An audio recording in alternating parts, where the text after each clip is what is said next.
guys, welcome to my channel, and today we are going to start our first chapter, that is the Cold War era. So let's start. So first question is that what is Cold War? So Cold War जो है ये start हुआ था 1961 में. Okay, किस किस के बीच में हुआ था? USA and USSR. Cold war जो है नॉर्मली क्या है कि टेंशंस थी between the big powers USA and USSR. Main concept क्या है कि कभी भी हॉट वार में चेंज नहीं हुआ. हॉट वार मीन्स कभी भी हमने मिलिट्री का यूज़ नहीं किया. ओके, थॉट्स का वॉर था हमारा. उस टाइम पे जब कोल्ड वार स्टार्ट हुआ तो हमारा जो पूरी वर्ल्ड था वो टू पार्ट्स में डिवाइड हो गया था. One is eastern alliance and second one is western alliance. Clear.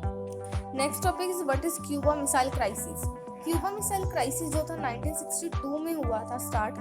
इसमें यूएसएसआर ने प्लेस करी थी अपनी सारी मिलिट्री क्यूबा में.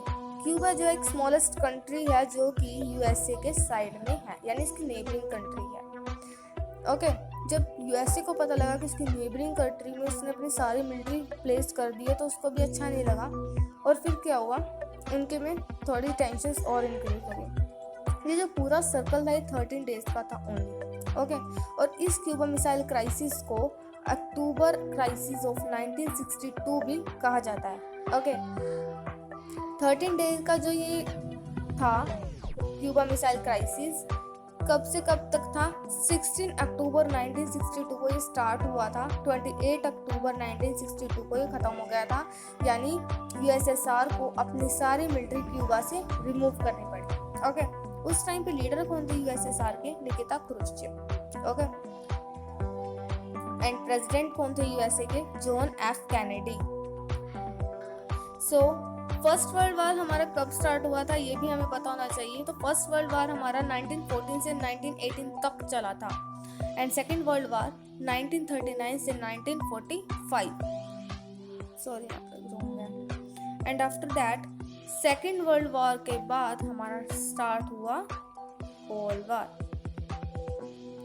अभी आ गया, हमने पढ़ा कि हमारा उस टाइम पे जो हमारी पूरा वर्ल्ड था वो टू पार्ट्स में डिवाइड था, western and eastern. So western alliance ने कुछ ऑर्गेनाइजेशन को एस्टेब्लिश किया. NATO means North Atlantic Treaty Organisation, जो कि 1949 में क्या हुई? एस्टेब्लिश हुई. जब नाटो डिक्लेयर्ड हुई तो ईस्टर्न अलायंस ने भी वार्सा पैक्ट को एस्टेब्लिश किया 1955 में. ठीक है, ये प्रोटेक्शंस के लिए कुछ थी: SEATO, CENTO, South East Asia Treaty Organisation and Central Treaty Organisation. Okay, next one is जब ईस्टर्न ने भी कर लिया, वेस्टर्न ने भी कर लिया, तो आता है NAM. NAM is non aligned movement, जो कि इंडिया इसका फाउंडर था. इंडिया के साथ 5 फाउंडर्स थे. इसके टोटल 5 फाउंडर्स थे जिन्होंने ये स्टार्ट किया था. ये ना तो ए के साथ थे, ना तो ये वेस्टर्न अलायंस के साथ थे और ना ये ईस्टर्न के साथ थे. ये किसी के साथ भी यानी बीच में थे. ओके, नेक्स्ट आ जाता है कौन कौन फाउंडर्स थे. मोस्ट ऑफ द टाइम में क्वेश्चन पूछा जाता है. तो 5 फाउंडर्स कौन थे? ये थे जोसेफ ब्रोस टिटो, जो कि यूएसए थे, और जवाहरलाल नेहरू जो इंडिया के थे, गैमल अब्दुल नासिर जो इजिप्ट के थे, और सुकार्नो जो इंडोनेशिया के थे, क्वामे नक्रुमा जो गाना के थे. ये कंट्रीज मैं आपको सारी मैप में करवा दूंगी. ओके, फर्स्ट समिट कब हुई थी नैम की? बेलग्रेड में हुई थी 1961 में, जब हमारा कोल्ड वार स्टार्ट हुआ था. 14 समिट 2006 में हवाना में. What is NIU? अब NIU क्या है? New international economic order. So ये हुई थी, it's established to develop and third world. What is third world? So उस टाइम पे जो डिवाइड हो गया था हमारा world, first, second and third world. First world में हमारी जो कैपिटलिस्ट यानी प्राइवेटाइज्ड इकोनॉमी थी, सेकंड में जो हमारे गवर्नमेंट के अंडर आती थी, एंड थर्ड में मिक्स्ड यानी privatised plus socialist. So India जो थी इसमें ही थी. इसकी डेवलपमेंट के लिए NIE थी, मतलब जो भी कंट्रीज इसकी तरह लिस्ट डेवलप्ड थी उनके लिए था.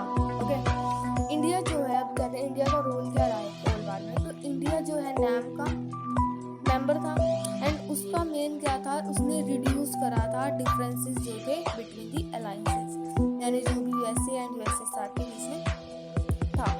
तो आफ्टर दैट 1991 में हमारा कोल्ड वार ख़त्म हो चुका था. ओके, 1991 में पूरी तरह ख़त्म हो गया था. और ये कैसे ख़त्म हुआ, किसकी वजह थी, क्या क्या बदलाव आए, कौन सी कौन में किस में क्या बदलाव है, तो वो सारा का सारा हमारे सेकंड चैप्टर में डिटेल में दिया हुआ है. So we can do in second chapter.